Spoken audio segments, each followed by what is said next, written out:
Hi అండి, welcome to Pavithra's cookbook. ముందుగా అందరికీ సంక్రాంతి శుభాకాంక్షలు అండి. ఈరోజు సంక్రాంతి స్పెషల్ వడ రెసిపీ ఎలా తయారు చేసుకోవాలో చూపిస్తున్నానండి. అదే అవరేకాయ వడ అండి, పితికి పప్పు. ఇంతకుముందు చూపించానండి అనపకాయలు అని, అందులో నుంచి పప్పు తీసి చేసిండేటివి. ఇవి చాలా టేస్టీగా ఉంటాయండి. అండ్ పర్టికులర్గా సంక్రాంతి వస్తే ఈ పితికి పప్పుతో కూరలు, వడలు, అన్ని స్నాక్స్ కూడా చేసుకుంటూ ఉంటారు. ఇంకా బెంగళూరులో అయితే పర్టికులర్గా వివిపురం స్ట్రీట్లో ఈ పితికి పప్పు మేళా అనేది కూడా జరుగుతుందండి. అక్కడ దోశలు, రొట్టెలు అన్నీ కూడా ఈ పితికి పప్పుతోనే తయారు చేస్తారు. ఇప్పుడు వడలు అయితే ఎలా తయారు చేసేసుకోవాలో చూసేద్దాం. ముందుగా ఒక బౌల్లో 1 కప్పు పచ్చిశనగపప్పుని యాడ్ చేసుకోవాలి. యాడ్ చేసుకున్న తర్వాత అందులోకి తగినంత వాటర్ని యాడ్ చేసుకొని బాగా వాష్ చేసుకోవాలి. ఈ పచ్చిశనగపప్పుని మనం 2-3 సార్లు బాగా వాష్ చేసుకొని వాటర్ని మొత్తం డ్రైన్ అవుట్ చేసేసుకోవాలి.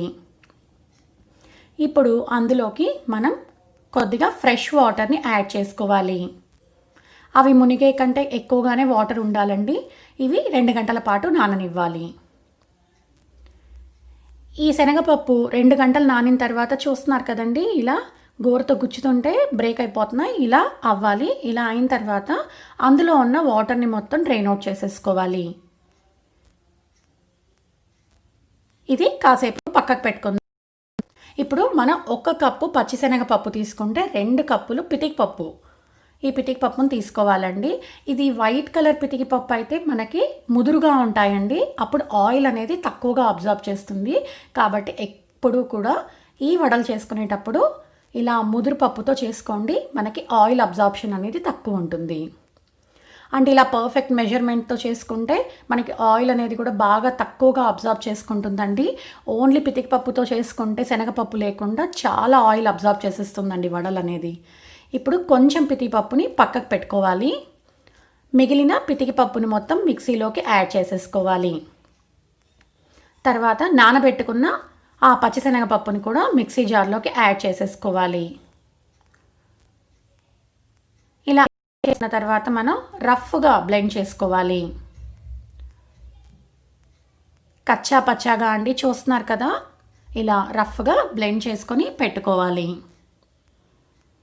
ఇప్పుడు ఒక బౌల్ తీసుకొని అందులోకి మనం గ్రైండ్ చేసి పెట్టుకున్న పితికి పప్పు, శనగపప్పు మిశ్రమాన్ని యాడ్ చేసుకోవాలి. తర్వాత మనం పక్కకు తీసి పెట్టుకున్నాం కదండి కొద్దిగా పితికి పప్పుని, ఆ పితికి పప్పుని యాడ్ చేసుకోవాలి. ఇవి ఇలా యాడ్ చేసుకోవడం వల్ల మనకి తినేటప్పుడు క్రిస్పీగా పంటికి తగులుతూ ఉంటాయండి. చాలా రుచికరంగా ఉంటుంది. ఇప్పుడు అందులోకి సన్నగా చాప్ చేసి పెట్టుకున్న కొత్తిమీర, సన్నగా చాప్ చేసి పెట్టుకున్న కరివేపాకు, సన్నగా చాప్ చేసి పెట్టుకున్న ఉల్లిపాయ ముక్కలు. మీరు ఉల్లిపాయ ముక్కలు వద్దనుకుంటే స్కిప్ చేసేసుకోవచ్చు.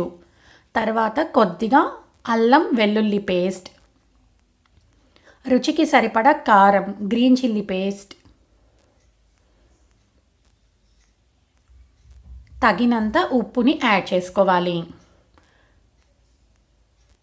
ఇలా అన్నీ యాడ్ చేసుకున్న తర్వాత బాగా మిక్స్ చేసుకోవాలి. ఇందులోకి మనం అసలు సోడా అనేది యూస్ చేసుకోవాల్సిన అవసరం లేదండి, ఎందుకంటే ఇవి ఆల్రెడీ సాఫ్ట్గా మెతువుగా ఉంటాయి కనుక. ఇలా మిక్స్ చేసుకున్న కాసేపు పక్కకు పెట్టుకోవాలి. ఇప్పుడు మన అరచేతికి కొద్దిగా వాటర్ని అప్లై చేసుకొని మనకి ఏ సైజులో వడలు కావాలంటే దానికి తగినట్టుగా ఆ వడపిండిని తీసుకొని ఇలా కొంచెం థిక్గా స్ప్రెడ్ చేసుకోవాలి.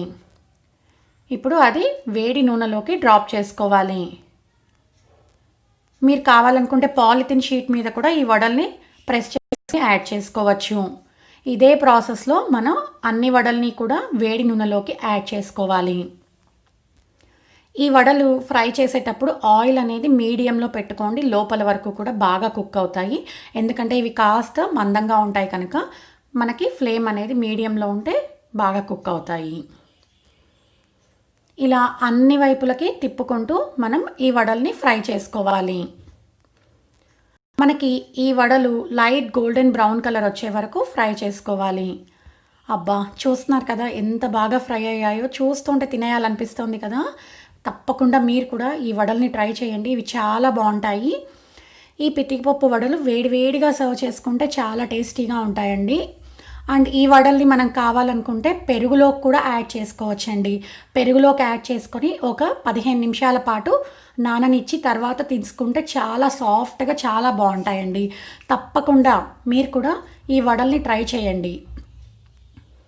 చూస్తున్నారు కదండి ఎంత సాఫ్ట్గా ఉన్నాయో, అండ్ లోపల వరకు కూడా బాగా కుక్ అయ్యాయి. ఇంకెందుకు ఆలస్యం, మీరు కూడా తప్పకుండా ట్రై చేయండి. మీకు కనుక ఈ రెసిపీ నచ్చినట్టయితే లైక్ చేసి షేర్ చేయండి. Thanks for watching. Please subscribe to our channel Pavithra's cook book.